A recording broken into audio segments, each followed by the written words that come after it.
అకరాంపల్లి గ్రామంలో సుబ్బారెడ్డి గారు ఇలాంటి వాళ్ళ ప్లాట్ల విషయంలో జరిగినటువంటి అన్యాయం. ఆయన కూడా హైకోర్టుకి వెళ్తే హైకోర్టు నుంచి ఆర్డర్ తెచ్చుకున్నా కానీ ఇప్పుడు మళ్ళీ CCLAలో పేరేసి కూర్చున్నారు. ఆయనకి 82 ఏళ్ళు. అట్లాగే అదే గ్రామంలో 152వ సర్వే నెంబర్లో ఒక విచిత్రం జరిగింది. అక్కడ గొల్లవాని కుంట అని 27 ఎకరాల్లో ఒక చెరువు ఉంది. అది ప్రాపర్ చెరువే, అందులో నీళ్లు వస్తాయి ప్రతి వర్షాకాలం. ఆ చెరువుని మహానుభావులు ఒకప్పుడు రిలయన్స్ కంపెనీకి IT టవర్స్ ఇద్దాం అనుకున్నారు, తర్వాత ఇండోర్ స్టేడియం కడదాం అనుకున్నారు. అదేది కాల జగన్మోహన్ రెడ్డి గారి గవర్నమెంట్ లో కరుణాకర్ రెడ్డి గారి పుణ్యమా అని ఆ చెరువు ఏదైతే ఉందో గొల్లవాని కుంట కట్ట, చెరువు కట్టని మార్చేసి చెరువు కట్టను లోపలికి తీసుకొచ్చి ఆ మధ్యలో ఉన్న ఖాళీని నింపేసి ఒక 12 కోట్లతో క్రికెట్ పెవిలియన్ కడదామని చెప్పి పని మొదలెట్టారు. అది 3 వంతులు అయింది, ఇంకొక వంతు మిగిలిపోయింది. ఇంతలో గవర్నమెంట్ మారింది. ఈ మధ్యనే ఇంకొక 4 కోట్లు ఖర్చు పెట్టి NTR క్రికెట్ పెవిలియన్ అని పేరు పెట్టి లోకేష్ గారు మొన్ననే ప్రారంభించారు. మీరు చేసింది ఏంటా అంటే ఉన్న చెరువుని సగం పూర్తి చేశారు, చెరువు కట్టను మార్చేశారు. ఇప్పుడేమైంది, ఆ చెరువు వెనకాల ఉన్న పట్టా భూములన్నీ మునుగుతున్నాయి ఆ చెరువు నీళ్లతో. ఆ పట్టా భూముల్లో ప్లాట్లు వేసుకున్న వందలాది మంది ఇవాళ రోడ్డున పడ్డారు.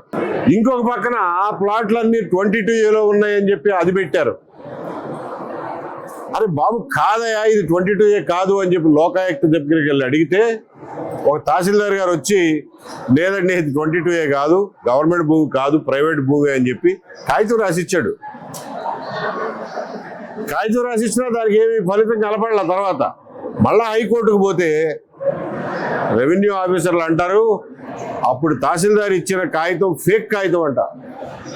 ఇప్పుడు అది ఫేక్ కాగితం కాదని నేను ఎక్కడ నిరూపించుకోను? రికార్డులన్నీ నీ దగ్గర ఉన్నాయి, నా దగ్గర ఏముంది? ఆ రోజు నువ్వు ఇచ్చిన కాగితం ఒకటే ఉంది. కాబట్టి అసలు చెరువులు పూడ్చి పెవిలియన్ కట్టమని చెప్పి ఎవడు చెప్పాడు? సుప్రీంకోర్టు ఆర్డర్లు క్లియర్గా ఉన్నాయి, చెరువులు ఎవరో ముట్టుకోవద్దాయా, అందులో ఏమి నిర్మాణాలు కానీ ఇళ్ళు కానీ వేరే పనులకు ఏమి ఉపయోగించవద్దు, చెరువులు చెరువులుగా ఉండేయండి అని. ఇది ఎప్పుడు 1992లో వచ్చిన సుప్రీంకోర్టు జడ్జిమెంట్. ఆ జడ్జిమెంట్ ముట్టుకోవడానికి అన్ని గవర్నమెంట్లు భయపడతాయి. కాకపోతే కరుణాకర్ రెడ్డి గారికి వీళ్ళకి భయాలు ఏమి లేవు కాబట్టి చెరువులు పూర్తి చేశారు. ఆ సమస్య ఒకటి వారి దృష్టికి తీసుకొచ్చాం ఉదాహరణగా. అలాగే ఆయనకి చెప్పాం, అయ్యా మీ గవర్నమెంట్ లెక్కల ప్రకారమే 14 లక్షల ఎకరాలు ఈ రోజున 22Aలో పెట్టారు పట్టా భూములు అని చెప్పి గవర్నమెంట్ వాళ్ళే చెప్తున్నారు. 435 జీవో జనవరి 2వ తారీఖున గవర్నమెంట్ ఇచ్చింది. అరే ఏ కాగితం ఉన్నా కానీ, 1-2 కాగితాలు ఉన్నా కానీ వాళ్ళ భూములు వాళ్ళకి ఇచ్చేయండి, 22A తీసేయండి, ఒక్క కాగితం ఉన్నా కానీ 22Aలోంచి తీసేయండి అని చెప్పి సర్క్యులర్ ఇచ్చారు. దాన్ని అమలు చేయడంలో మీకు ఏంటండి వచ్చిన ఇబ్బంది అని చెప్పి అడిగాం. అడిగితే ఆయన చెప్పింది ఏంటంటే, అయ్యా మేము ఒక్కొక్క ఇష్యూని చేయడానికి మాకు బోల్డంత టైం పడుతుంది, నానా కష్టాలు పడి నేను ఆ సెట్టిపల్లి భూములు వరకు ఇంతవరకు సెటిల్ చేయగలిగా.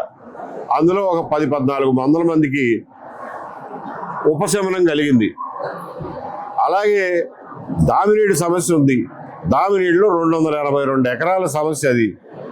అందులో ఎప్పుడో 1974లో ఇచ్చినటువంటి ఒక తప్పుడు సెటిల్మెంట్ ఆఫీసర్ రిపోర్ట్ వల్ల అది అక్కడ ఇరుక్కుపోయింది.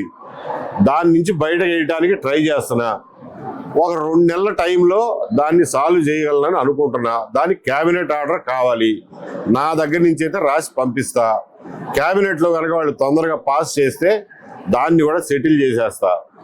దీని తర్వాత అక్రాంపల్లి అని చెప్తున్నారు మీరు, అది ఉంది, ఆవిలాల ఉంది మా దగ్గర, అలాగే మఠం భూములు ఉన్నాయి, ఇవన్నీ కూడా సమస్యలు ఉన్నాయి అని చెప్పి ఆయన బోల్డ్ అంత టైం పడుతుందండి ఒక్కొక్కటి చేయటానికి అని అంటున్నారు.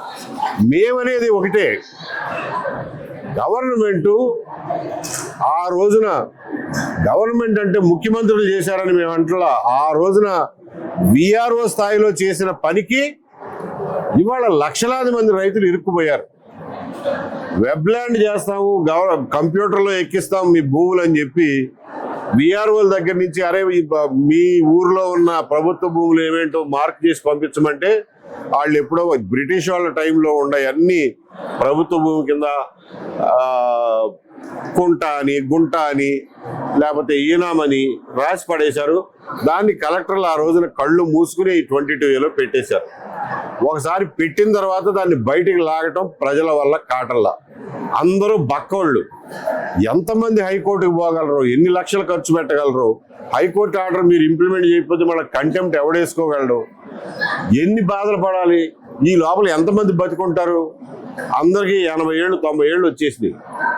సో ఇది కాదండి, మేము అందుకనే దీని గురించే మేము చెప్పేది ఏంటంటే, ముఖ్యమంత్రికి తెలిసి చేశారని మేము అంటలా, CCLAకి తెలిసి చేశాడని మేము అంటలా.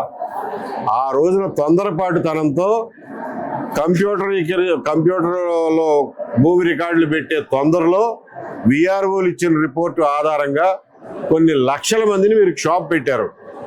తప్పు జరిగిపోయింది. నోటీసులు ఇవ్వాలా ఎవరికి?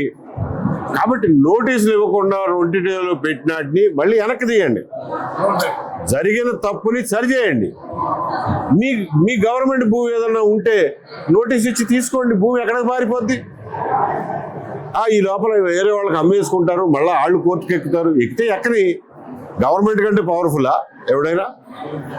ఎవడన్నా రిస్క్ తీసుకుని కొనుక్కుంటే ఈ లోపల ఆ కొనుక్కున్నాడి దగ్గర నుంచి లాక్కో, నువ్వు గవర్నమెంట్ భూమిరా ఇది, నువ్వు ఎట్ట కొనుక్కున్నావురా అని. కాబట్టి రోల్ బ్యాక్ చేయటం తప్ప ఈ ప్రభుత్వానికి ఇంకొక మార్గం లేదు. ఎందుకంటే తప్పు జరిగింది ప్రభుత్వంలో, సరి చేయాల్సింది ప్రభుత్వమే. అంతే తప్ప MRO ఆఫీసుల చుట్టూ బ్రోకర్ల చుట్టూ తిరగాల్సిన బాధ్యత కానీ, తిరిగే ఓపిక కానీ, పెట్టగలిగిన ఖర్చు కానీ ఈ బాధితుల దగ్గర లేవు. ఎంత దుర్మార్గం అంటే, మాజీ సైనికులకు ఇచ్చిన భూములను కూడా 10 ఏళ్ల తర్వాత NOC ఇచ్చి వ్యక్తి పేరున పట్టా ఇచ్చినా కానీ దాన్ని మళ్ళా 22Aలోకి తోసేశారు. తోసేసి వాళ్ళు వెళ్ళి, బాబో నాకు పట్టా ఇచ్చారా, ఇదిగో మా ఆర్మీ ఆఫీసర్ కాగితం అంటే నాకెంత ఇస్తావో చెప్పంటారట. ఇది మనం సామాన్య భేదా బిక్కి ప్రజల పట్ల ప్రభుత్వ అధికారులు చేస్తున్నటువంటి దుర్మార్గం. ఈ దుర్మార్గాన్ని ఆపాలి అని ప్రభుత్వానికి చిత్తశుద్ధి ఉంటే 22Aని రోల్ బ్యాక్ చేయండి. MROలు గవర్నమెంట్ భూమి అందులో ఇందులో ఉంటే మళ్ళీ నోటీస్ ఇవ్వయా అని చెప్పండి. అప్పుడు బాధ్యత వాళ్ళ మీద పడద్ది. ఇవాళ ఏమంటున్నారు, ఇది ప్రభుత్వం కాదు అని నేను నిరూపించుకోవాలంట. నా వల్ల ఏమవుద్ది? నా దగ్గర ఏం రికార్డు ఉంది? నాకు ఎప్పుడో గవర్నమెంట్ ఇచ్చిన పాస్బుక్, నేను కొనుక్కున్న విక్రయ దస్తావేజ్ తప్ప నా దగ్గర ఏముంది? కాబట్టి ఈ విషయంలో కలెక్టర్ గారిని కూడా మేము రిక్వెస్ట్ చేసింది ఏంటంటే, మీరు కూడా ప్రభుత్వానికి సూచించండి, 22Aని రోల్ బ్యాక్ చేయండి అని చెప్పారంటే, ఆయన గవర్నమెంట్ అధికారి కాబట్టి నోరు తెరిచి మాతో ఒప్పుకోరు, కానీ ఆయన కూడా సానుభూతితోనే ఉన్నాడు.